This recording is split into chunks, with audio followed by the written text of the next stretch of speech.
Bueno, continuamos nuestra serie a la luz de su palabra, eh, de indicar que estamos con los profetas menores, así que va a haber un cambio vertiginoso de libros de aquí en adelante.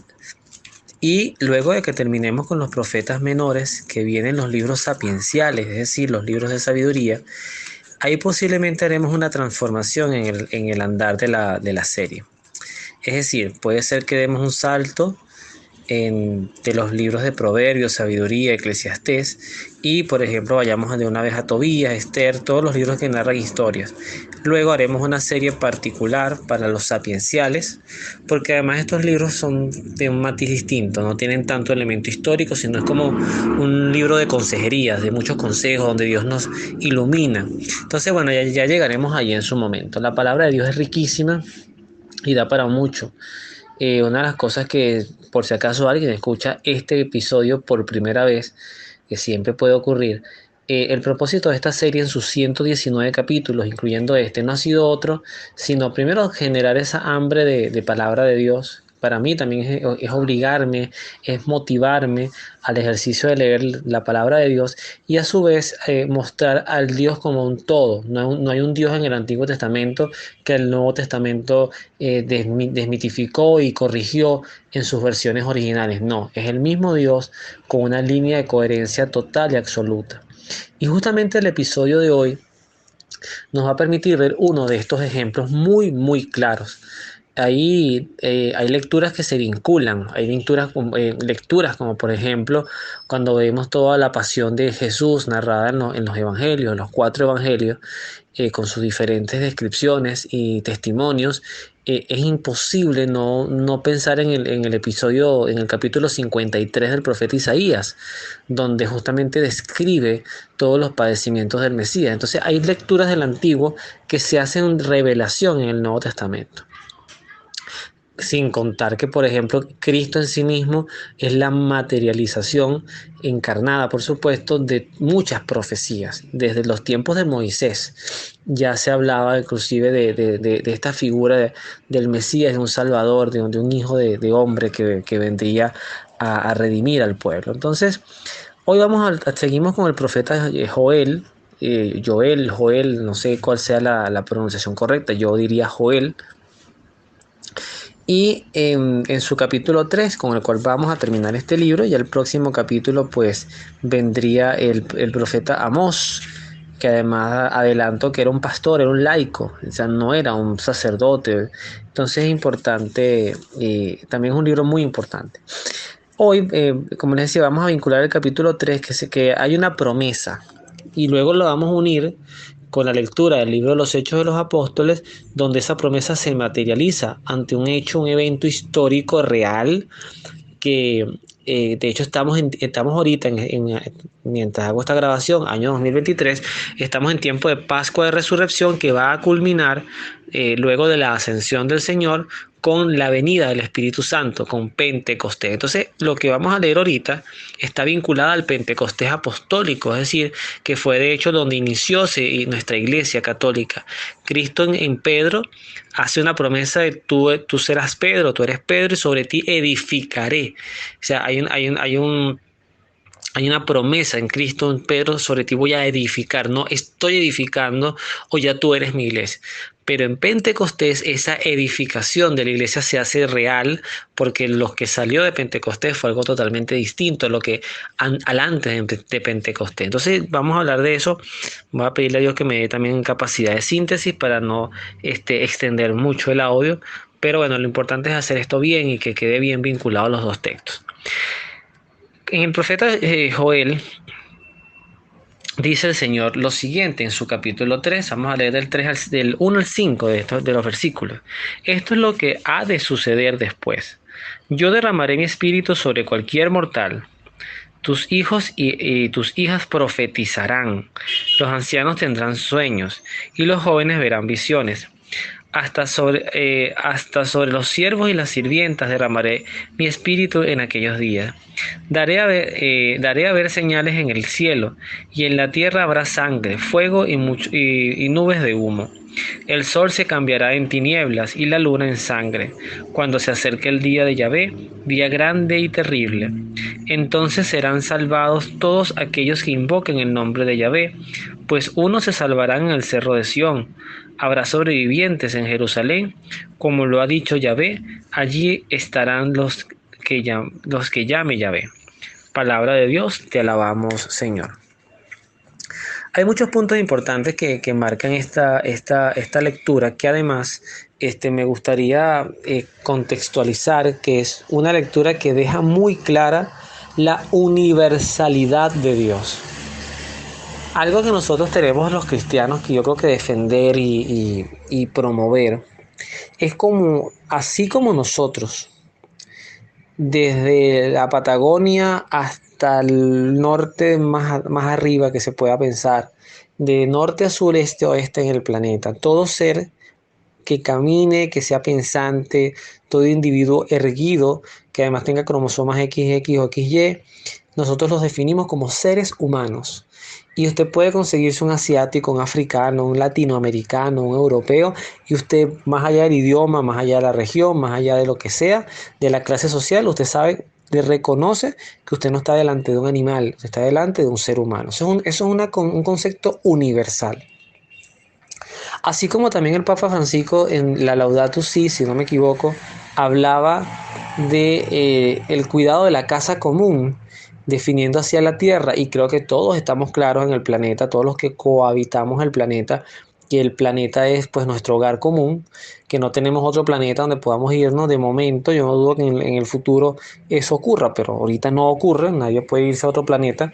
Estamos en tiempos de carreras espaciales, de planificarse misiones a Marte, ese tipo de cosas, pero nosotros no estamos visitando otros planetas. Entonces esta es nuestra casa común. En esa misma línea del pensamiento universal entra Dios. Nosotros no podemos, el cristiano, es verdad, no debe imponer la fe. O sea, la fe usted no agarra y se para delante de las personas y con un discurso muy duro, usted no le dice a la gente: el que no crea en mi Dios se va para el infierno y más le vale no haber nacido. No manejamos ese discurso. Dios se sabe universal, además se sabe el único Dios verdadero. No hay otro. Dios no rivaliza con absolutamente nadie, o con nada, lo cual da en lo particular una enorme tranquilidad, porque nosotros no tenemos estas batallas como a veces nos las pintan en las películas entre dioses, un Ares matando a Poseidón o a Zeus, o un titán queriendo matar a los semidioses. Eso no ocurre en nuestra realidad. Eso es mitología. Nosotros tenemos un Dios que sencillamente es el único Dios verdadero, que nos ama infinitamente y que lo ha demostrado, yo lo insisto, desde la cruz. El que quiere entender cuánto ama Dios al mundo, vea la cruz. Pero un Cristo no maquillado con algunas heridas superfluas. Un Cristo degollado, literalmente, cual cordero al matadero, como decía muchas de las profecías que hablaban de este sacrificio de Jesús y que lo explicaba muy bien.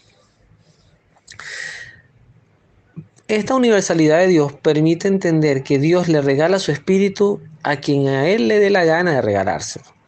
El Espíritu Santo, que es Dios también, no está condicionado a un credo en particular. Y esto además que queda, por ejemplo, en evidencia, creo que eran con los 70 ancianos, los 77 ancianos de que estaban creo que en el libro del Éxodo, cuando hubo también una unción del Espíritu Santo, y unos ancianos que no estaban cerca de la tienda donde era el lugar, era como lo que sustituiría luego el templo, estaba la presencia de Dios, y sin embargo ellos que estaban distantes también recibieron el Espíritu y comenzaron a profetizar. Entonces a nosotros no nos debe sorprender que en otros credos o en otras latitudes haya personas con honestos, esto es muy importante, dones dados por el Espíritu Santo para hacer el bien. Por ejemplo, usted ve una denominación protestante no católica, evangélica o cristiana no católica, y yo no dudo, no pongo en duda en absoluto que Dios pueda, a través de una denominación cristiana no católica, hacer grandes maravillas. Porque además es un poquito ese pasaje cuando Juan le decía a Jesús: hemos conseguido a unos que en tu nombre han querido evangelizar o hacer milagros si los hemos prohibido, porque no son uno de nosotros. Y Cristo le dice, no se los prohíban, porque si no están en contra mía, están conmigo, están con nosotros también. Entonces, yo creo que nosotros, una de las cosas que tenemos que aprender con Dios, es no andar midiéndole a Él, no querer nosotros administrarle a Él cómo distribuye su gracia y su poder en el mundo. Porque además Dios, mejor que nadie, conoce las realidades de cada individuo. O sea, cada individuo, su historia, sus potencialidades, pero sobre todo sus intenciones. Y hay personas, insisto, que con el nombre de Cristo, aunque no comulguen con el catolicismo, que será, para mí es una debilidad, y una debilidad nuestra también. Algo no hemos hecho bien desde el catolicismo para que estas personas se sientan a veces tan decepcionadas, tan apartadas, o sencillamente es un modismo, ¿no? O sea, una moda. Como la moda es ir en contra de la iglesia, pues yo me sumo a esa moda. Pero hacen el bien. Y otro punto importante es que esa venida del Espíritu Santo, esa venida, ese derramamiento del Espíritu, lleva una misión de fondo, es profetizar, es llevar la palabra de Dios. O sea, usted no recibe el Espíritu Santo como en la parábola de los talentos para embolsillárselo. El Espíritu Santo es persona. Así como yo, discúlpeme el término vender, pero yo vendo a Dios cada vez que tengo la oportunidad de una charla o hablar en audio. Yo vendo a Dios como una persona. Son tres personas distintas de una misma naturaleza divina, única, exclusiva. En mi casa está mi esposa, está mi hijo y estoy yo. Los tres tenemos la misma naturaleza humana y compartimos un mismo núcleo familiar, pero somos tres personas totalmente distintas que armonizamos y tratamos de remar con nuestras imperfecciones, remamos en un mismo sentido. En el caso de Dios no hay imperfecciones, es una única naturaleza que es divina y cohabitan la contienen tres personas distintas. Entonces el Espíritu Santo, el gran desconocido, como lo llegaron a llamar en su momento, es muy importante tener una relación con Él, que vaya más allá de cantar la canción El Espíritu de Dios está aquí, ven Espíritu ven, cualquier canción de alabanza. El Espíritu Santo no es ni el prólogo ni la conclusión de un texto de tu vida. El Espíritu Santo debe estar, como lo dice el Génesis, revoloteando en toda la creación. Fíjense que el Espíritu Santo, luego de que la creación está lista, el Espíritu Santo fue el que revoloteó por toda la creación. O sea, qué momento tan bonito de ver al Espíritu Santo como esa pureza de Dios que además se regocija en lo creado, pero con una admiración de amor y con una gran esperanza, con una gran ilusión de lo que significaba la humanidad o significa la humanidad para Dios. Esta profecía de Joel no se cumple ni siquiera en los tiempos de Jesús. Eso también es importante decirlo, sin escandalizarnos. Llega el tiempo de Jesús, los apóstoles caminan con Jesús, pero Jesús se va. Y el único momento donde Jesucristo, fíjense que dice, reciban, no dice recibirán, reciban el Espíritu Santo, es en el preludio en el ocaso de su misión. Cuando ya en los preparativos de la última cena, Él habla con los apóstoles y les dice, además de decirles que Él se tiene que ir para que reciban el Paráclito, el Espíritu Santo, Él también con ese recibimiento del Espíritu Santo, para los que tienen todas estas controversias, ¿en qué parte de la Biblia dice que los sacerdotes pueden perdonar pecados? Cristo con el Espíritu Santo constituye un magisterio que además hoy lo conocemos mejor como un sacramento, un magisterio que se encarga, da la encomienda, pero además con estas palabras que son bíblicas y son de nuestro Señor Jesús. Reciban el Espíritu Santo, a quienes les perdonen los pecados les quedarán perdonados, y a quienes no se los perdonen les quedarán sin perdonar. Ese es el poder que Él da a la iglesia, pero fíjense que la da con el condicionante de recibir el Espíritu Santo. Recíbanlo. Él no dice les coloco a la fuerza el Espíritu Santo. Recíbanlo. Yo me pude haber parado y decir yo no lo quiero. A mí no me lo des, yo no lo quiero. Y no lo hubiesen recibido. Los apóstoles reciben el Espíritu Santo y lo reciben porque estaban primero con María, Luego de que Cristo ya había desaparecido, ascendido a los cielos, dejando muchas misiones y sin embargo todavía el miedo no se había ido. Había muchas dudas, había persecución a los cristianos. Pablo estaba en su apogeo cazando cristianos como loco. Y estos apóstoles en estado de cobardía humana, de debilidad humana, pues se consiguen con la realidad de que están ahí con María, orando. ¿Qué ocurre en esa oración? Cuando llega el día de Pentecostés, que además era una fiesta que celebraban los judíos y que tenía que ver precisamente con todo este tiempo de Pascua, el paso del Señor, por todo, cuando hubo la liberación en Israel, Pentecostés no era una fiesta o una celebración eh, ajena, sino que fue transformada por Dios. Eh, Fíjense que la Biblia en la pie de página dice: Pentecostés para los judíos era una de las fiestas más grandes del año. En su origen había sido una fiesta campesina, pero en los últimos siglos del Antiguo Testamento se había tomado la costumbre de celebrar en ella el don de la ley de Moisés en el monte de Sinaí. Para esta ocasión, como también para la fiesta de Pascua, muchos judíos venían en peregrinación a Jerusalén de todos los países que rodeaban el Mediterráneo. Había durante la Pascua judía, que conmemoraba la liberación de la esclavitud de Egipto, cuando Jesús había traído al hombre la liberación de la muerte y del pecado. Y por eso fíjese que ese día se tomaba como el don de la ley del Sinaí, para que entendamos este Pentecostés. O sea, los apóstoles estaban celebrando un Pentecostés, pero no era un Pentecostés distinto. ¿Qué ocurre entonces?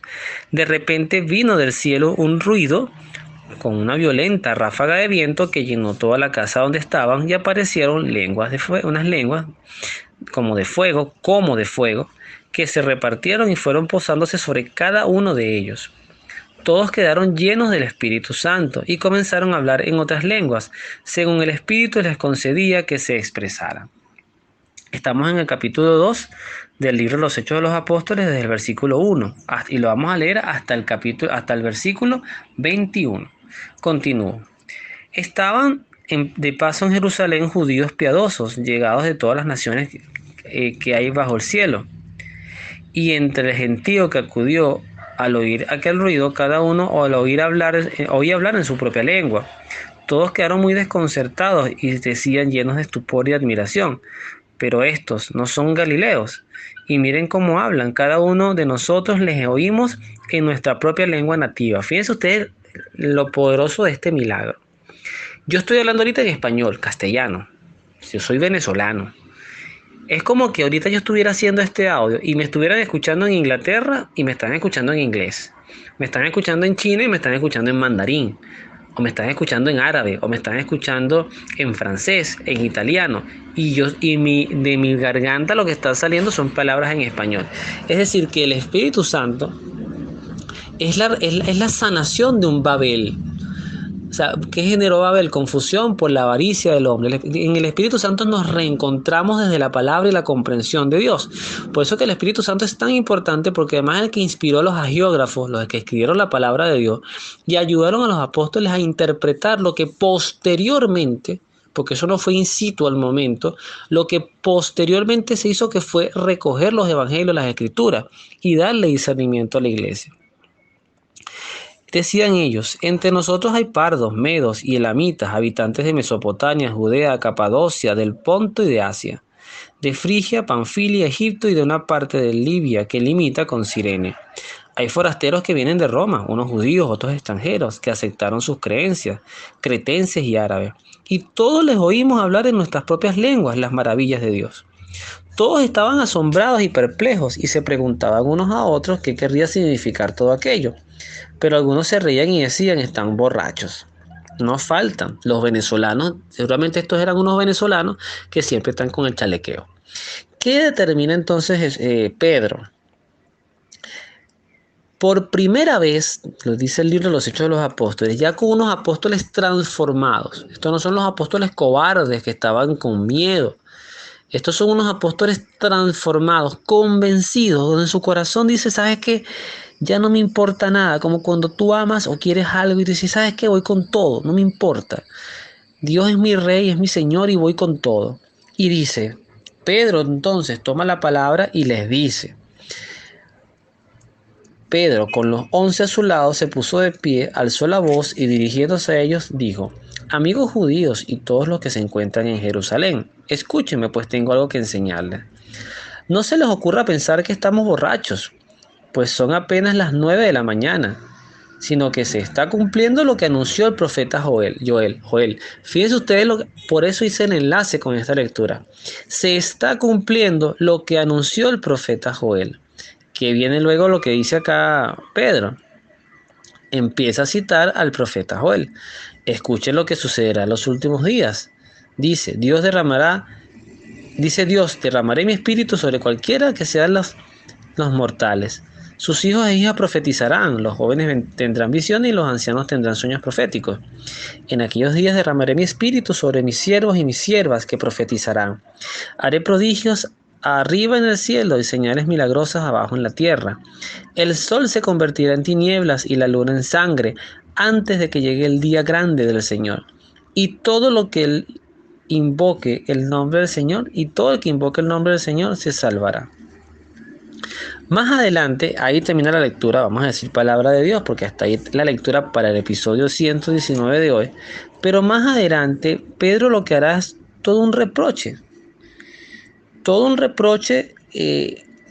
pero además con autoridad, ¿saben? Porque él les dice: ustedes crucificaron al Mesías. O sea, ustedes recibieron al Mesías y lo entregaron a los paganos para que lo crucificaran. Esa valentía de decir lo que realmente ocurrió, te la da el Espíritu Santo. El Espíritu Santo no está hecho para que nosotros andemos peleando con el mundo. ¿Ok? No es eso. El Espíritu Santo es la fuerza de la verdad de Dios. Es la verdad, es la pureza, es además los dones, yo diría, obviamente lo que voy a decir no se debe decir así, pero para que se me entienda, es como lo más sagrado de lo sagrado que es Dios. Tanto así que por eso Cristo decía que los pecados contra el Padre y contra el Hijo serían perdonados, pero no así los que son contra el Espíritu Santo. Y eso tiene todo un porqué.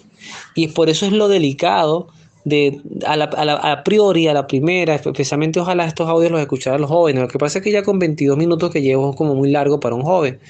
Pero cuando usted defiende el aborto o tantas cosas que van en contra de la vida, y luego en el credo decimos que el Espíritu Santo es el Señor y dador de vida, cuando atentas contra tu propia vida, o haces herejía, o blasfemas contra Dios y afirmas que Dios acepta algo que entrada bíblicamente no hay ningún soporte, o por revelación no hay ningún soporte que Dios esté de acuerdo con eso, porque Dios es persona, insisto en esto, y tiene criterio y tiene opinión ante las cosas. Todo esto entonces nos habla de la importancia del Pentecostés en nuestras vidas. Ningún grupo, ningún político, ningún movimiento católico, ni la iglesia en sí misma podría sobrevivir o podría hacer una buena labor si no tiene presente el Espíritu Santo, que es el que guía a la iglesia. Desde el Papa que esté de turno, ahorita es el Papa Francisco, pero desde el Papa que esté de turno, que además es ungido por el Espíritu Santo, el ungido de Dios, y por quien debemos orar, y sí, no que somos unos autómatas, y todo lo que diga el Papa, el que sea como focas, lo vamos a aplaudir, porque también el cristiano tiene que aprender a desarrollar criterios, pero no por eso vamos a atacar al Papa, vamos a decir que nosotros estamos del lado de los que no están con el Papa, insultarlo, no. Fíjense que yo siempre insisto en esto, ya para ir terminando. En los tiempos de David, cuando David no era rey, pero ya estaba claro que él iba a ser el rey. El rey todavía era el rey Saúl.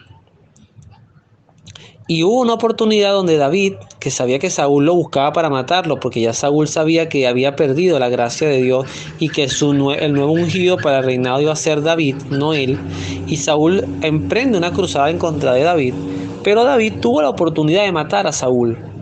Una vez lo consiguió como desprevenido en una cueva, y se le acercó y lo pudo haber matado.